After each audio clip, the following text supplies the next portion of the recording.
Hello बच्चों। तो कैसे हैं आप लोग? एकदम बढ़िया।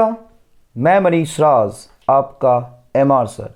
इलेक्ट्रोमैग्नेटिक इंडक्शन क्लास 2 लेक्चर में हमने inductor, self inductance, back EMF, magnetic energy, charging of inductor, discharging of inductor, DC RL circuit को कंसेप्चुअली समझा है और इस पे बहुत सारे न्यूमेरिकल प्रॉब्लम सॉल्व किया है। इलेक्ट्रोमैग्नेटिक इंडक्शन के 13th लेक्चर में आज हम बात करेंगे म्यूचुअल इंडक्टेंस के बारे में। अब साहब, म्यूचुअल इंडक्टेंस क्या होता है? तो सेल्फ इंडक्टेंस क्या होता है, पहले ये बताओ। तो सेल्फ इंडक्टेंस साहब ऐसा है कि ये कॉइल है और इस कॉइल में करंट फ्लो कर रहा है आई। खुद के करंट की वजह से यहां पे सेंटर पे मैग्नेटिक फील्ड आएगा और इसके एरिया से मल्टीप्लाई कर देंगे तो फ्लक्स लिंक हो जाएगा। अब इस कॉइल में जो फ्लक्स लिंक हुआ है वो किसके मैग्नेटिक फील्ड की वजह से हुआ है? खुद के मैग्नेटिक फील्ड की वजह से हुआ है। इसलिए यहां पे सेल्फ इंडक्टेंस डिफाइन कर देते हैं। अब साहब, म्यूचुअल इंडक्टेंस क्या होगा? म्यूचुअल मतलब एक में दूसरे की वजह से, है ना, पड़ोसी वाला मामला है, खुद ही नहीं किया। सेल्फ इंडक्टेंस में क्या होता है? खुद का ही करंट खुद में ही मैग्नेटिक फ्लक्स पास करा लेता है, खुद के करंट की वजह से फ्लक्स लिंक हो जाता है, इसलिए उसको कहते हैं सेल्फ इंडक्टेंस। म्यूचुअल में क्या होगा? खुद नहीं करेगा, पड़ोसी आके कर देगा। अब वो कैसे करेगा, ये सब भूल जाइए। अब आपको पता है कि कोई भी कंसेप्ट या फिजिकल क्वांटिटी को मैं डायरेक्टली आपको नहीं समझाता, पहले मैं बेस बनाता हूं, किसी और चीज से शुरू करता हूं जो आपको आता है, और फिर जो आपको नहीं आता है वहां पे मैं आपको लिंक करके समझाता हूं। तो आप भूल जाइए, सिंपल ये समझिए, कॉइल है, कॉइल 1 है, करंट I1 फ्लो कर रहा है, इसका रेडियस है साहब R1, ठीक है ना। अब अच्छे से बेसिक से चलिए एकदम। अब जानते हैं ना, ये कॉइल है साहब, कॉइल 1, डॉटेड लाइन मतलब अंदर वाला लाइन, है ना, वर्टिकल कॉइल है इस प्लेन पे, करंट I1 फ्लो कर रहा है, रेडियस R1। यहां से x distance apart which is very very greater than R1, एक मैंने दूसरा है कॉइल ले लिया जिसका रेडियस है R2, this coil number is 2। अब मैं आपसे बहुत सिंपल क्वेश्चन पूछ रहा हूं, फाइंड फ्लक्स पासिंग थ्रू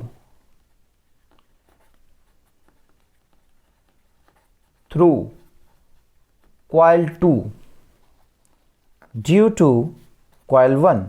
क्योंकि करंट कौन से कॉइल में पास कर रहा है? फर्स्ट कॉइल में पास कर रहा है सर।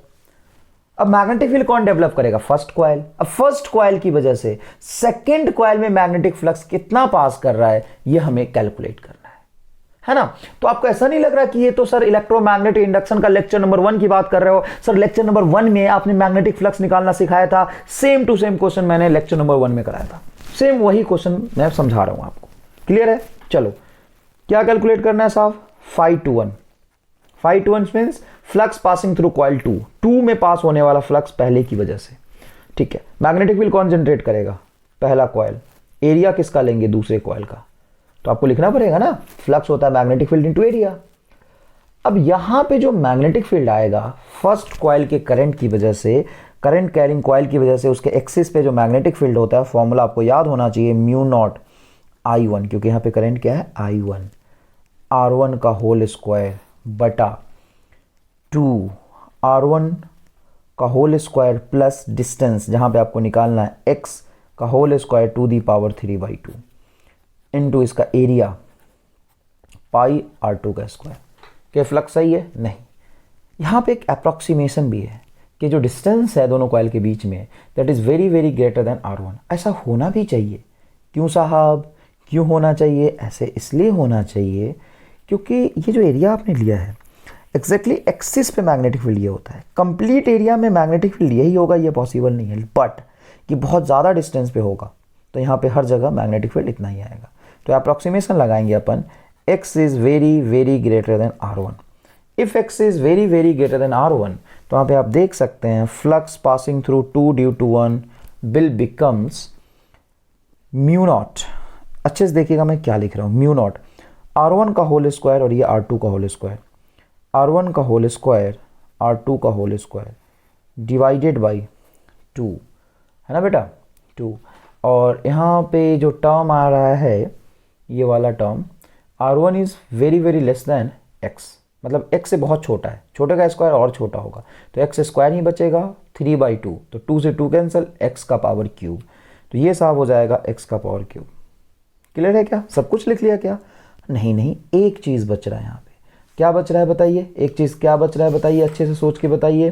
तो यहाँ पे बच रहा है बेटा एक पाई, तो चलो पाई लगा दो तुम, और एक करंट, चलो करंट पे लगा दो I1। अब बताओ ये क्या लिखा तुमने, flux passing through coil 2 due to 1। इसमें जो फ्लक्स पास कर रहा है खुद की वजह से पास नहीं कर रहा। अगर खुद की वजह से फ्लक्स पास कर रहा होता तो फ्लक्स इज प्रोपोर्शनल टू खुद का करंट, और जो प्रोपोर्शनल कांस्टेंट आता है वो सेल्फ इंडक्टेंस होता है।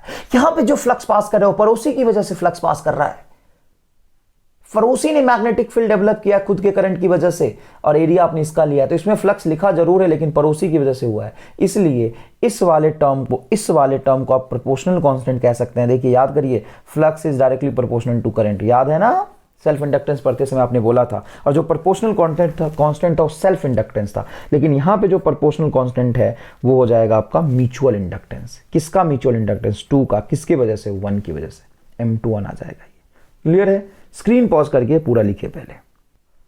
अब यहां पे बेटा ये समझिएगा कि फ्लक्स जो पास कर रहा था कॉइल 2 से ड्यू टू कॉइल 1, इसका ये प्रोपोर्शनल कांस्टेंट है। अगर मैं फ्लक्स को चेंज करना चाहता हूं तो मैं दोनों कॉइल का रेडियस नहीं चेंज कर सकता, क्योंकि मुझे नया ही कॉइल बनाना पड़ेगा फिर। मतलब ये गिवन कॉम्बिनेशन के लिए फिक्स है, दोनों के बीच की डिस्टेंस फिक्स है। तो मैं फ्लक्स को कैसे चेंज कर सकता हूँ, करंट को चेंज करके। किस में करंट चेंज करके, कॉइल 1 में, क्योंकि कॉइल 2 में तो करंट फ्लो कर ही नहीं रहा है। समझ में आया। तो ये दूसरे में फ्लक्स है पहले की वजह से, and that is proportional to I1 and proportional constant is mutual inductance. इसी को क्या कहते हैं बेटा, म्यूचुअल इंडक्टेंस। अब यहां पे कंसेप्चुअली समझने की जरूरत है, एक एक करके समझिएगा प्लीज। म्यूचुअल इंडक्टेंस की जो वैल्यू है M21, क्या मैं उसको डिफाइन कर सकता हूं 521/I1। यस, ये तो रहा, ये रहा ना म्यूचुअल इंडक्टेंस, तो 521/I1। म्यूचुअल इंडक्टेंस का यूनिट क्या होगा, वही होगा हेनरी, जो सेल्फ इंडक्टेंस का होता है। म्यूचुअल इंडक्टेंस और सेल्फ इंडक्टेंस में फ़र्क सिर्फ इतना है कि इसमें खुद की वजह से फ्लक्स लिंक हुआ था और इसमें पड़ोसी की वजह से फ्लक्स लिंक हो रहा है। अब ये जो म्यूचुअल इंडक्टेंस है फिजिकली क्या फ्लक्स और करंट पे डिपेंड करेगा क्या, बिल्कुल भी नहीं।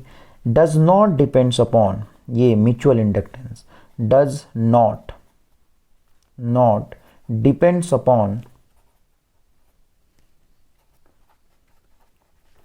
Flux and current.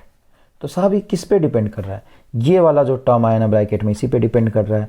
क्या है इसके टर्म्स में, तो separation between them, separation between them, दोनों के बीच का सेपरेशन पे डिपेंड कर रहा है। ठीक है साहब, सेपरेशन पे डिपेंड कर रहा है। दूसरा रिलेटिव ओरिएंटेशन, रिलेटिव ओरिएंटेशन, दोनों के बीच में रिलेटिव ओरिएंटेशन क्या है, इस पे डिपेंड कर रहा है। और साहब किस पे डिपेंड कर रहा है, geometry, geometry of coil, geometry of coil पे भी डिपेंड कर रहा है। देखो मैंने ये जो 3 चीज़ें लिखी हैं कि इन चीज़ों पे डिपेंड कर रहा है, इसको फिजिकली महसूस करिए एक बार बेटा, अच्छे से महसूस करिए।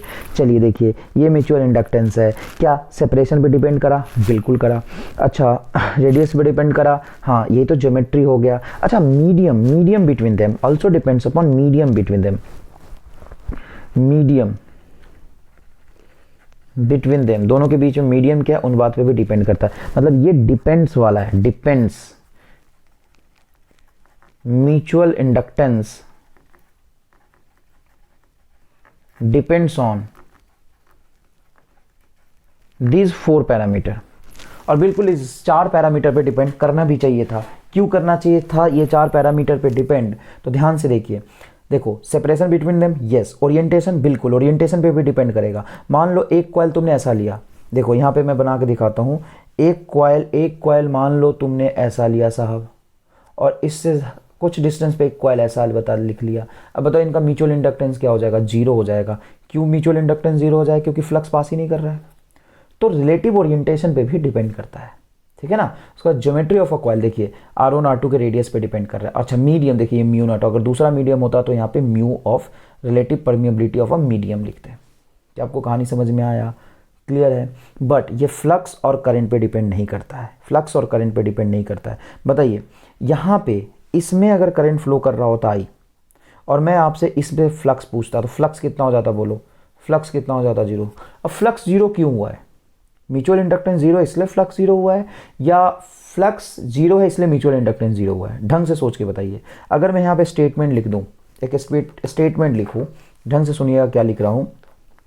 If flux is zero then mutual inductance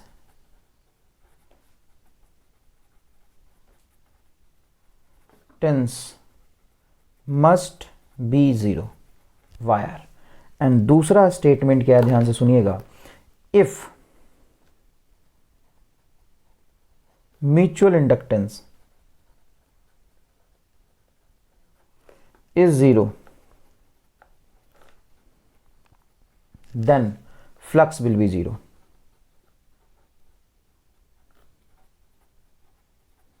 बताइए कौन सा स्टेटमेंट ट्रू है और कौन सा स्टेटमेंट फॉल्स है, अच्छे से सोच के बताइए। तो ये जो आपका स्टेटमेंट नंबर 1 है ये फॉल्स है, स्टेटमेंट नंबर 2 ट्रू है। क्यों बेटा, ध्यान से सुनिए। Flux is zero then mutual inductance must be zero. देखो म्यूचुअल इंडक्टेंस तो does not depends upon flux, flux पे डिपेंड ही नहीं करता।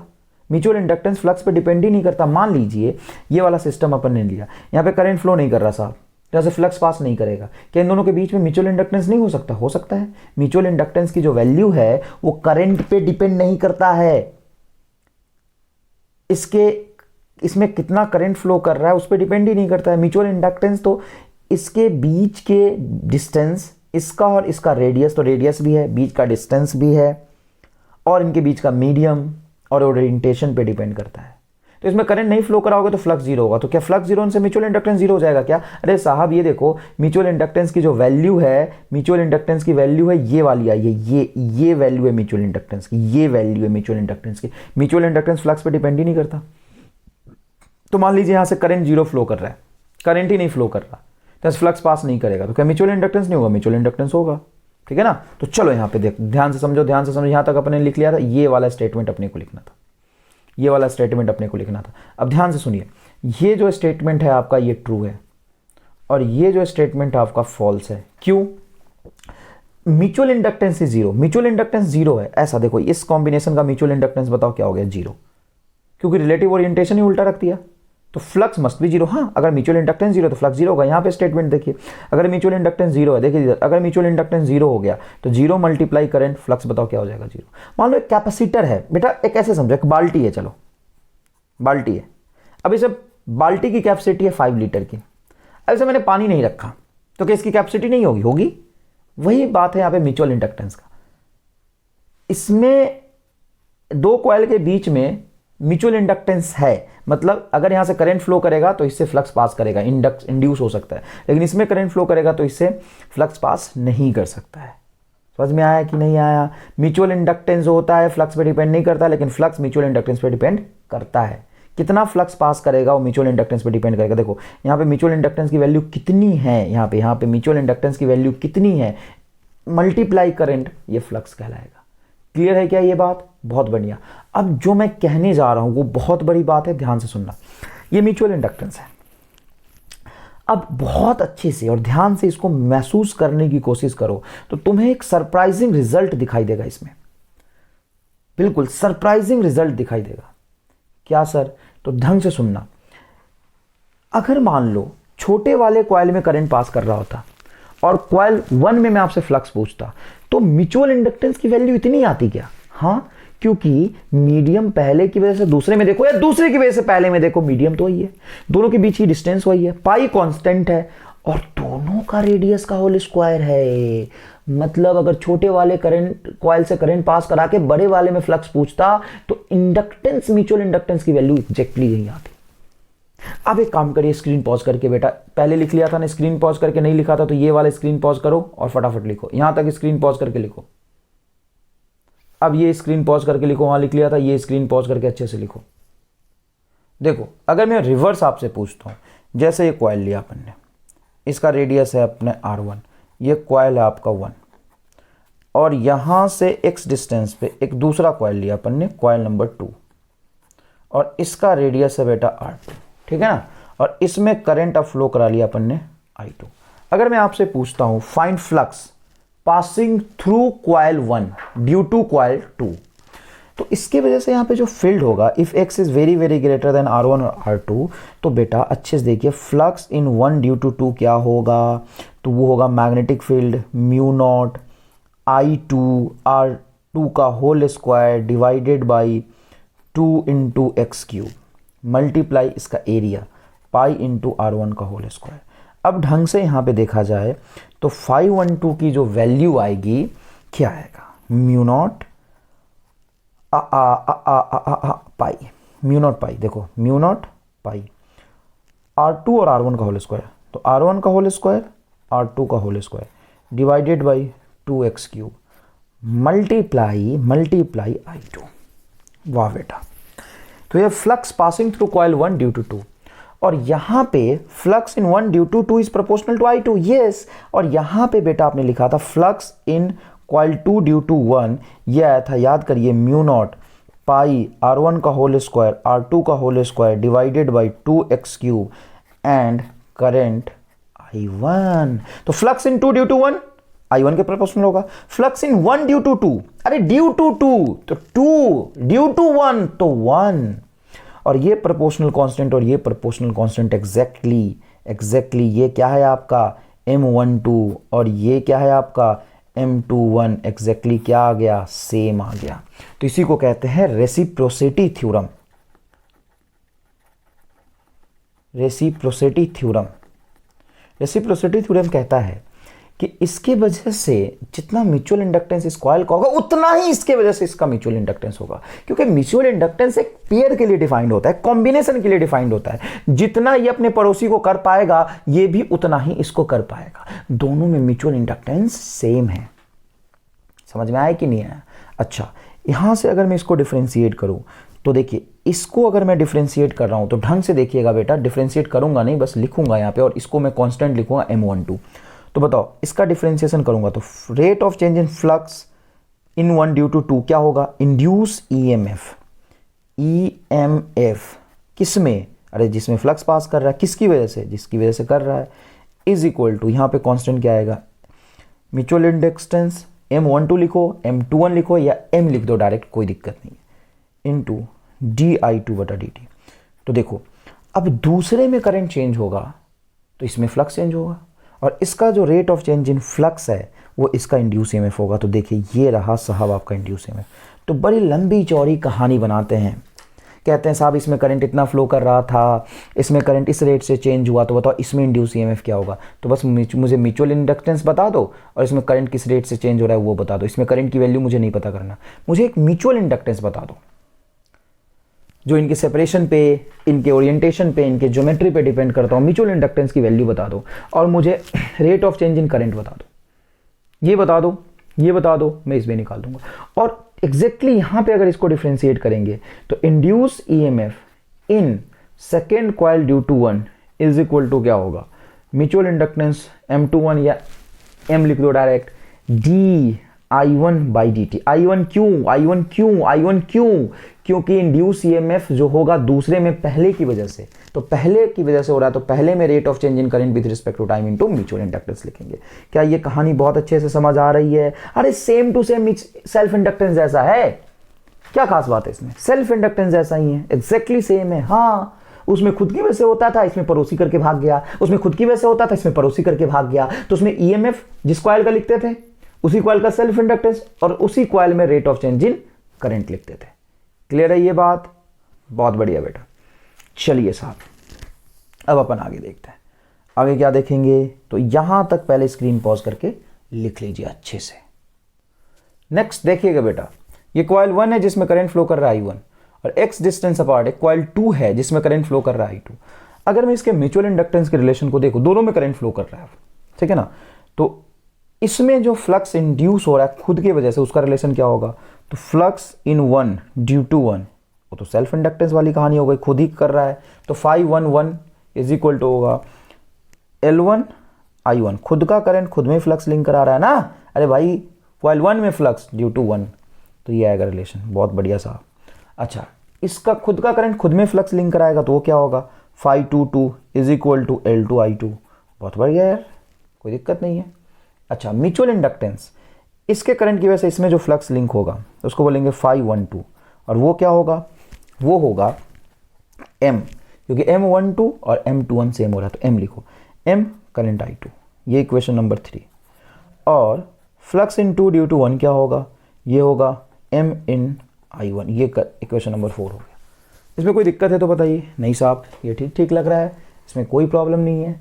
अब एक काम करिए, थर्ड एंड फोर्थ इक्वेशन को मल्टीप्लाई करिए, थर्ड एंड फोर्थ, तो क्या होगा साहब, 512 multiply 521 is equal to M square I1 into I2। Clear है क्या, समझ आ रहा है बहुत अच्छे से।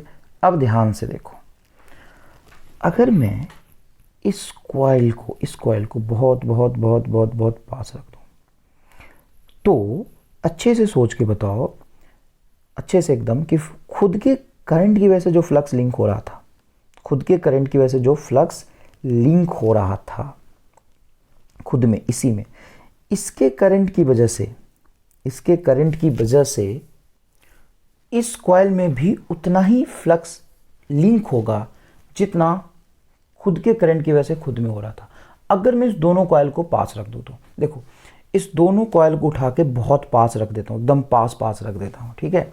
तो जब मैं दोनों कॉइल को बहुत पास रख दूंगा तो इसमें जो फ्लक्स लिंक होगा वो मैक्सिमम होगा, और उस केस में सेल्फ इंडक्टेंस और म्यूचुअल इंडक्टेंस में कोई डिफरेंस नहीं बचेगा।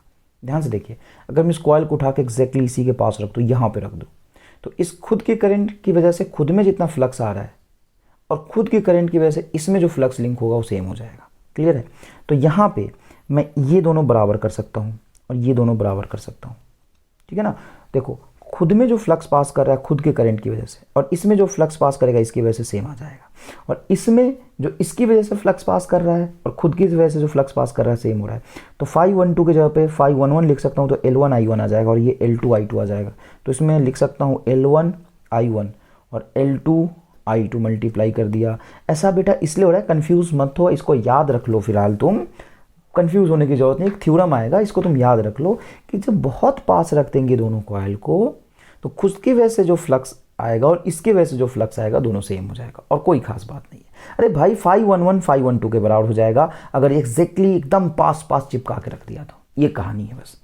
प्रैक्टिकली भी ऐसा देखा गया है कि खुद में अगर I1 करंट पास कर रहा है तो जितना फ्लक्स इसमें होगा, और इसको मैं यहाँ उठा के रख दूं तो इसके वजह से जितना इसमें फ्लक्स पास करेगा दोनों सेम आ गया। 1 में 1 की वजह से, 1 में 2 की वजह से सेम आएगा, और 2 में 2 की वजह से, और 2 में 1 की वजह से सेम आएगा। तो ऐसा अगर मैं कर दूं तो I1 I2 कैंसिल हो जाएगा, I1 I2, और यहाँ पे I1 I2 कैंसिल हो गया, तो M स्क्वायर हो जाएगा आपका L1 इंटू L2। लेकिन ऐसा तब होगा very close to each other, very close to each other, बहुत पास रखूंगा। तो यहां से M is equal to define हो जाएगा रूट अंडर L1 L2। हालांकि ऐसा हमेशा नहीं होता है, जनरलाइज रिलेशन आपका है कि M इज लेस देन और equal to root under L1 L2। Clear है बेटा। जो म्यूचुअल इंडक्टेंस की वैल्यू होगी वो या तो इनके बराबर होगा या इससे कम होगा। तो यहाँ पे कपलिंग कांस्टेंट आ जाता है कि यहाँ पे जो अप्रोक्सीमेशन आपको लग रहा होगा ना कि सर पहले में फ्लक्स पहले के करंट की वजह से और पहले में फ्लक्स दूसरे करंट की वजह से सेम कैसे आ सकता है, बिल्कुल सही लग रहा था। कैसे L1 M1 के बराबर M के बराबर हो जाएगा, नहीं होगा, नहीं होगा। यहाँ पे कपलिंग कांस्टेंट K आएगा। मैंने ये तब अज्यूम किया था जब very close to each other, तब तो एग्जैक्टली बराबर आ जाएगा, K की वैल्यू 1 होगी। तो यहाँ पे जो K की वैल्यू होती है 0 से लेकर के 1 के बीच में होता है। अगर K कपलिंग कांस्टेंट 0 हो गया तो म्यूचुअल इंडक्टेंस 0 हो जाएगा। क्लियर है। तो इसको कहते हैं कोफिशिएंट ऑफ कपलिंग। क्या बोलते हैं बेटा इसको? Coefficient of coupling. ठीक है ना। इसका सिग्निफिकेंस मैं धीरे धीरे और समझाता हूं, बट असल में तुमसे कुछ नहीं पूछेगा, ये रिलेशन आपको याद रखना है कि M is equal to K आएगा। ये एक्चुअल बराबर नहीं होता, K टाइम्स यहाँ पे आ जाता है। तो M इज इक्वल टू होता है K root under L1 L2। K unit and dimensionless होगा, बिल्कुल होगा।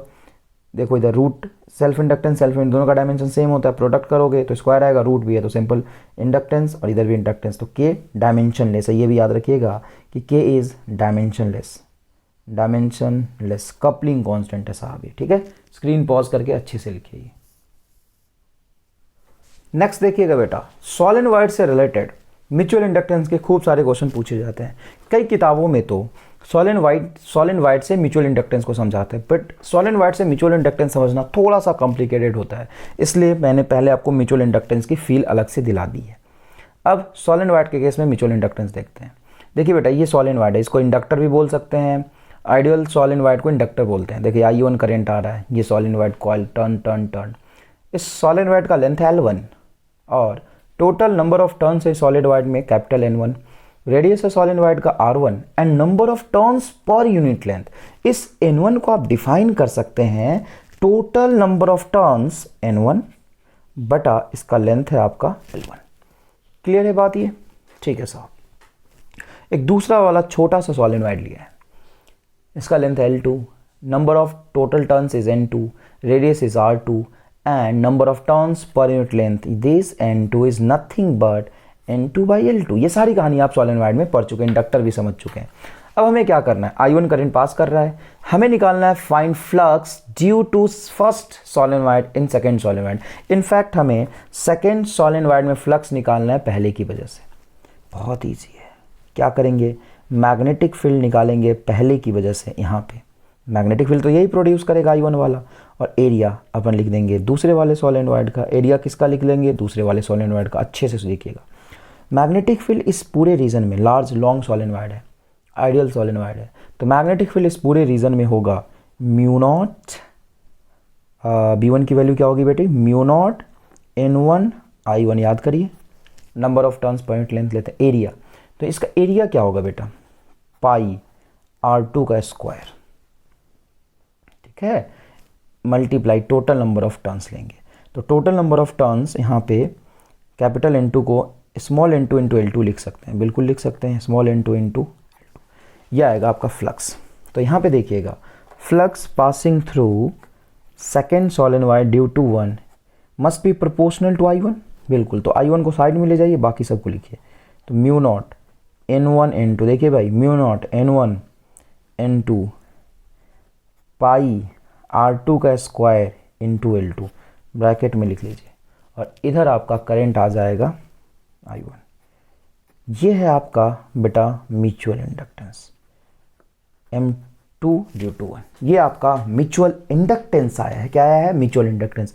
क्या है साहब बताइए, म्यू नॉट N1 N2 पाई R2 का होल स्क्वायर इंटू L2। तो ये पहले में जो करंट फ्लो कर रहा है उसके वजह से दूसरे में म्यूचुअल इंडक्टेंस आया है। अगर मान लो ये सारी कहानी देखे, rate of change in current in first solenoid दिया हुआ है और इंड्यूस ईएमएफ सेकंड सॉलिनोइड में निकालना है, तो कैसे निकालोगे, तो बेटा इसी को तो डिफरेंशिएट कर दोगे, तो ईएमएफ आ जाएगा आपका 21 इज इक्वल टू M21, ये रहा M21 की value, into DI1 by DT। ये रहा। समझ में आया नहीं आया? बहुत ईजी है साहब, अच्छे से स्क्रीन पॉज करके इसको लिखिए। अच्छा, अगर आपसे पूछते कि इसमें साहब करंट फ्लो कर रहा है I2, इसकी वजह से बड़े वाले सॉलिनोइड में फ्लक्स कितना पास करेगा, चलो स्क्रीन पॉज करके लिख लिया था, ये निकालते हैं। अब देखो, फ्लक्स इन 1 ड्यू टू 2 निकालना है अगर आपको, तो ध्यान से सुनिएगा। मैग्नेटिक फील्ड इसकी वजह से देखेंगे तो क्या आएगा, ये आएगा म्यू नॉट N2 I2। ये मैग्नेटिक फील्ड आ गया। देखो यहाँ भी आया था magnetic field mu not N1 I1, यहाँ पे आया म्यू नॉट N2 I2। ठीक है, एरिया।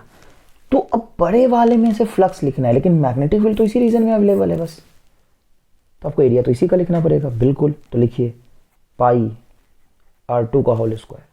अच्छा, और मैग्नेटिक फील्ड सिर्फ इतने ही रीजन में अवेलेबल है, मैग्नेटिक फील्ड टोटल रीजन में तो अवेलेबल ही नहीं है, इतने ही रीजन में अवेलेबल है। तो बाहर वाला मतलब बड़े वाला सॉलिनोइड के कितने टर्न्स इसमें आएंगे, तो बड़े वाले के यूनिट लेंथ में इतने टर्न्स हैं। एक यूनिट लेंथ में कितने टर्न्स हैं, capital N1 by L1 turns है। तो इसने लेंथ में यहां से लेकर के यहां तक इतने लेंथ में कितने टर्न आएंगे, कितने ऊपर वाले के टर्न आएंगे, तो अच्छे से याद करके समझने की कोशिश करिए कि जब नंबर ऑफ टर्न्स आप लिखेंगे तो आपको तो सिर्फ यहां से यहां तक का ही टर्न लेना है। बिल्कुल सही है। Number of turns per unit length क्या है, N1, और जब आप लेंथ लेंगे तो लेंथ तो यहाँ से यहाँ तक ही मैग्नेटिक फील्ड प्रेजेंट है, तो लेंथ कितना लेंगे आप L2। तो बताइए क्या लिखेंगे, टर्न्स की संख्या कितनी लेंगे, तो पर यूनिट लेंथ में टर्न है N1, लेकिन लेंथ तो यहीं से यहीं तक लेंगे, तो ये आ जाएगा आपका L2। क्लियर है बेटा ये बात? ढंग से देखिए, फिर से समझाता हूँ मैं आपको।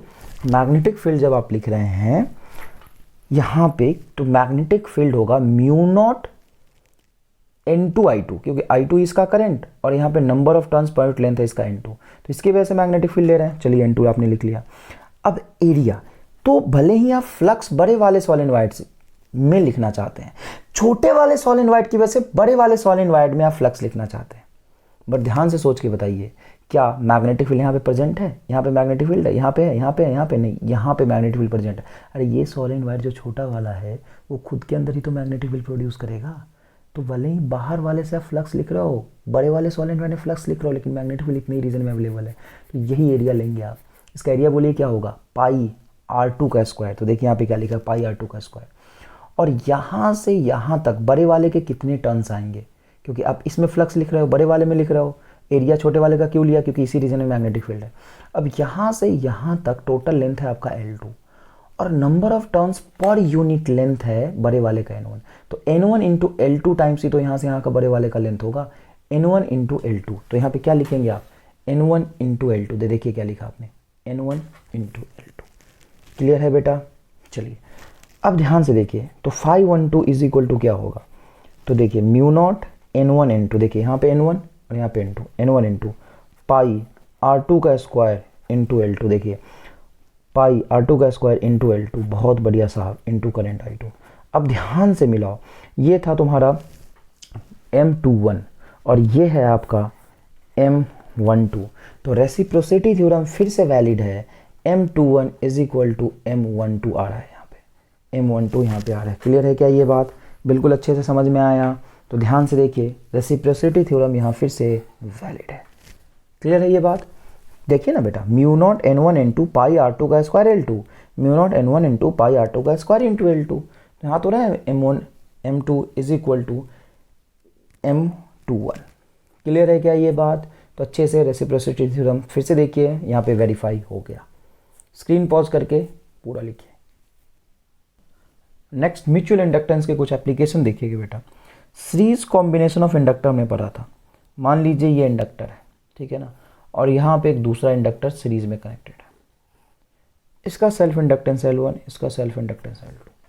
तो L इक्विवेलेंट क्या आएगा? तो सीरीज कॉम्बिनेशन आपको पता था L इक्विवेलेंट आएगा L1 प्लस L2, बट इसका जो मैग्नेटिक फील्ड लाइन है इससे भी तो लिंक हो सकता है, तो अभी म्यूचुअल इंडक्टेंस भी होगा। तो म्यूचुअल इंडक्टेंस कितना होगा, तो हमने पढ़ा है M की वैल्यू होता है K√L1 L2। अगर बहुत दूर रख दोगे तो इसका फील्ड लाइंस इससे लिंक कभी नहीं हो पाएगा, तो K की वैल्यू हो जाएगा 0। लेकिन अगर बहुत पास चिपका कर रख दो, ये इंडक्टर सेपरेट है, इसका सेल्फ इंडक्टेंस L1, ये इंडक्टर भी सेपरेट है, इसका सेल्फ इंडक्टेंस L2, लेकिन अगर दोनों को बहुत पास रख दिया आपने, बहुत पास रख दिया, तो L इक्विवेलेंट आएगा L1 plus L2 plus K√L1 L2। क्या आपको ये कहानी समझ आई बहुत अच्छे से? तो कई बार ऐसा दे देते हैं, K की वैल्यू गिवन ना हो तो 1 लेंगे, if K is not given, और आपको पता है कि म्यूचुअल इंडक्टेंस की वैल्यू यहाँ पे गिवन है, तो आप ऐसे लिख लेंगे बेटा, ऐसे लिख लेंगे L1 plus L2 plus M। Clear है बेटा? अच्छा, ये हमेशा प्लस M होगा क्या? नहीं, ज़रूरी नहीं है, ये प्लस माइनस M होता है। यहाँ पे प्लस और माइनस दोनों ही होता है। ऐसा क्यों, प्लस और माइनस दोनों ही क्यों? तो ध्यान से समझिएगा। मान लो कि ये मैंने एक इंडक्टर लिया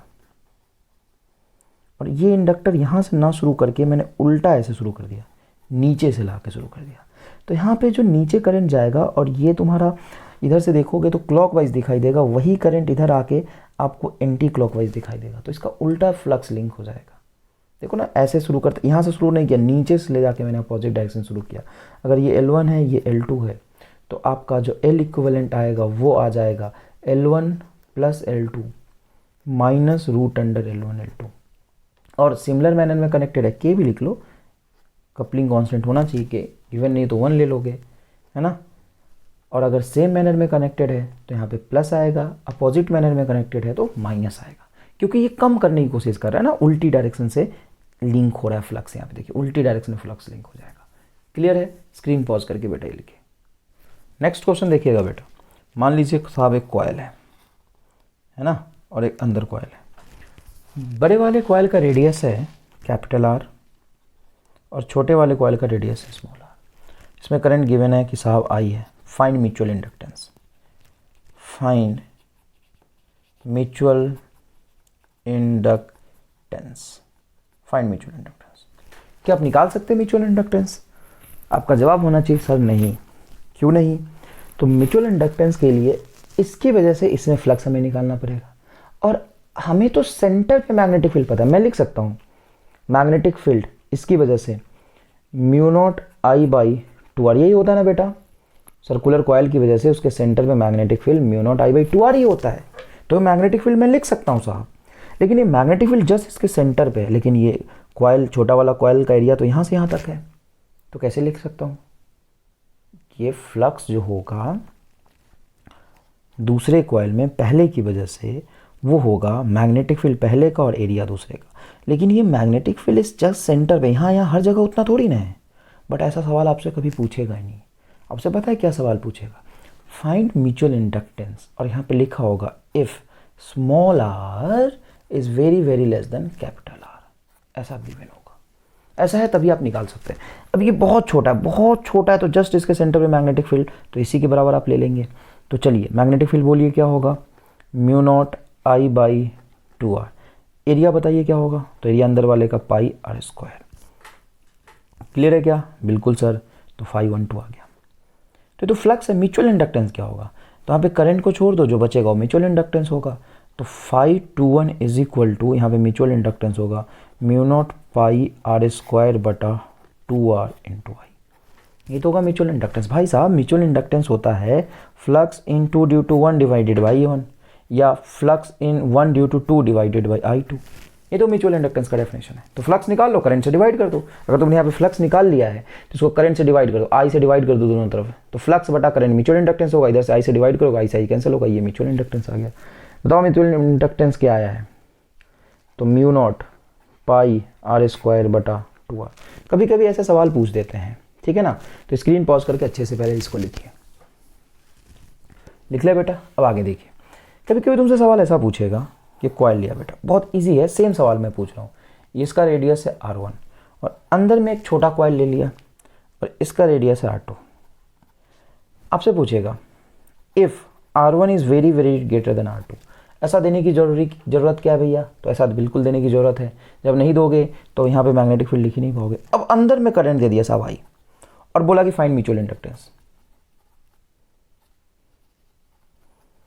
म्यूचुअल इंडक्टेंस, तो आप रेसिप्रोसिटी थ्योरम अच्छे से जानते हो। आपको पता है कि M12 is equal to M21 और ऑलवेज वैलिड।